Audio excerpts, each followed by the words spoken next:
കൊല്ലം തീരത്ത് ആമ മുട്ടയിട്ടു. മത്സ്യത്തൊഴിലാളികളും കൈരളി ന്യൂസും ആമ മുട്ടയിട്ട സ്ഥലത്ത് താൽക്കാലിക സംരക്ഷണ വേലി തീർത്തു.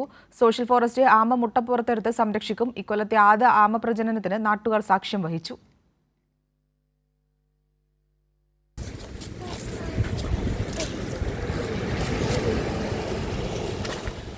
ഉദ്ദേശം 20 വയസ്സ് പ്രായം തോന്നിക്കുന്ന ആമ പുലർച്ചെയോടെ കൊല്ലം ബീച്ചിന്റെ കിഴക്ക് ഭാഗത്ത് എത്തി മുട്ടയിട്ടു. പിൻകാലുകളാൽ മാറി മാറി സ്കൂപ്പിംഗ് ചലനങ്ങൾ ഉപയോഗിച്ച് അവ അറകൾ കുഴിച്ചു. ഒരു പിൻകാല് ശരീരത്തിന്റെ പിൻഭാഗത്തെ പിന്തുണയ്ക്കുമ്പോൾ മറ്റേത് വാലിനടിയിലേക്ക് അകത്തേക്ക് നീങ്ങും. പാദത്തിന്റെ അർദ്ധവൃത്താകൃതിയിൽ മണ്ണിലേക്ക് പാറ്റേണുകൾ നീക്കി വേഗത്തിൽ ഒരു വശത്തേക്ക് തിരിയുന്നു.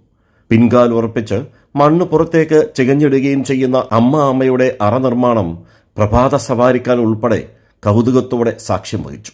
മുട്ടയിടുന്ന ഒരു സ്ഥലമാണിത്. എല്ലാ കൊല്ലവും ഇതേ ടൈമിൽ ഇത് മുട്ടയിട്ട് 21 ദിവസം വരെ മുട്ട ഇത് പ്രൊട്ടക്റ്റ് ചെയ്യുമെന്നാണ് പറയുന്ന മുൻകാലങ്ങളിലുള്ള ആളുകൾ. പക്ഷെ അതിന് വേണ്ട സെക്യൂരിറ്റി കൊടുക്കാനുള്ള സംവിധാനം ഉണ്ടാവണം. രാവിലെ 7:10 ആമ തന്റെ മുട്ടകൾ മണ്ണിനടിയിലെ അറകളിൽ സുരക്ഷിതമാക്കി കടലിലേക്ക് മടങ്ങി. ഇനി 45 ദിവസമോ അല്ലെങ്കിൽ 60 ദിവസമോ കഴിഞ്ഞായിരിക്കും ഈ മുട്ടകൾ വിരിയിച്ച് കടലിലേക്ക് കൊണ്ടുപോകാനുള്ള അമ്മയാമയുടെ മടങ്ങിവരവ്. 2024 മെയ് മാസത്തിലാണ് കടലാമ അവസാനമായി കൊല്ലം തീരത്തെത്തി മുട്ടയിട്ടത്. നമ്മുടെ ഭൂമിയുടെ ആവാസ വ്യവസ്ഥ, പ്രത്യേകിച്ച് കടലിന്റെ ആവാസ വ്യവസ്ഥയിൽ ഏറ്റവും പ്രധാനപ്പെട്ട റോള് വഹിക്കുന്നതാണ് നമ്മുടെ കടലാമ.